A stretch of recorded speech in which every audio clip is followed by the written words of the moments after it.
Destabilizing the region is not to the interest of the United States or the Europeans. Once again, I extend all thanks and appreciation to His Royal Highness, the Emir of Qatar, for the warm reception and generous hospitality.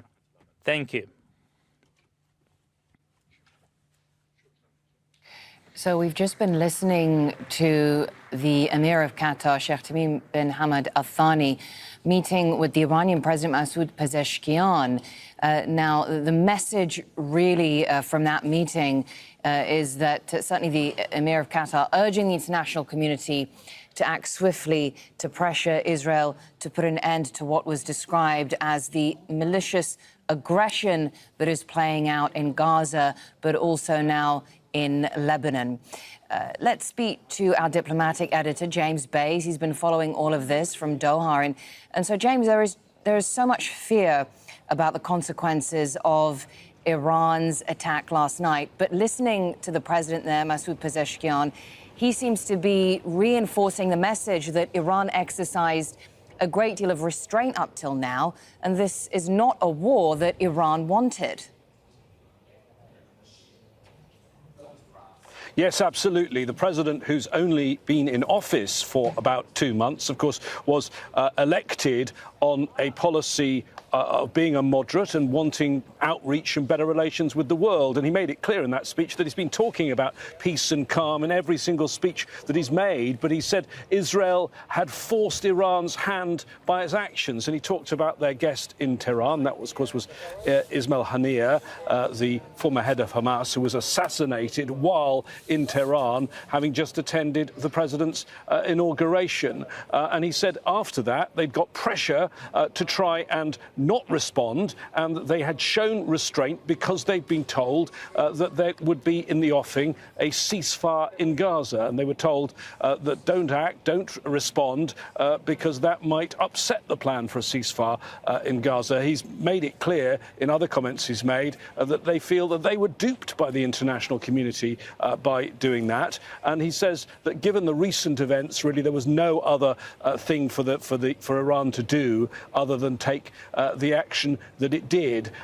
We didn't learn, I don't think, in that reasonably brief press appearance, there were no questions there, a great deal new, but of course I think there are some very significant things going on here. The first thing is that the Iranian president, given everything going on in his country, this was a pre-planned visit, still decided to come here to Qatar for this meeting, for a two-day visit here. There's actually a meeting of Asian leaders, the Asian cooperative dialogue that's taking place in Doha, so he'll be attending that too. But I think it's interesting that at this time, when his country may be facing retaliation at any point soon from Israel, that he still decided to make that trip here. Of course, Qatar has been very, very significant diplomatically, and although the Emir of Qatar didn't tell us, I don't think, a great deal new in that news conference, he is an important player because, of course, Qatar and Egypt, along with the US, have been the ones trying to get that ceasefire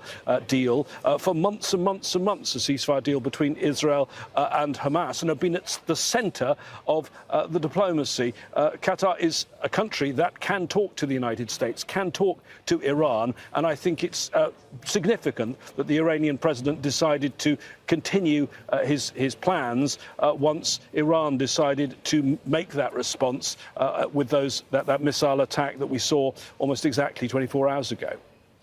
But also, we have seen really over the past year, James, this incredible impotence on the part of America in trying to bring about a ceasefire in Gaza. We now see an expansion of Israeli bombing raids across the region and are clearly unwilling to use its diplomatic, military and financial leverage.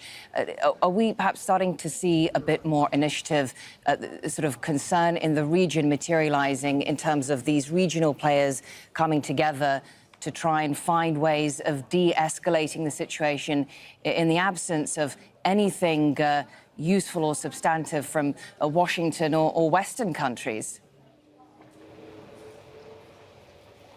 Well, it's interesting, some of the comments we're hearing from Washington and some of the reporting out of Washington suggesting that there is a bit of a division in the administration, with those that are still calling for restraint, and that's been Biden's public line, but he's not shown any willingness to use any pressure on Israel, because, of course, ultimately they have the leverage in terms of being the country that's supplying the weapons or the money for the weapons that Israel is using in its bombardment in Gaza and Lebanon, and others in the administration who privately are saying, let Israel finish the job, let them carry on and degrade Hezbollah and Hamas, and maybe even some, and this isn't clear, who are saying that that Israel should take the next step and have a very strong attack now, use the pretext of what happened 24 hours ago for a very, very strong attack on Iran.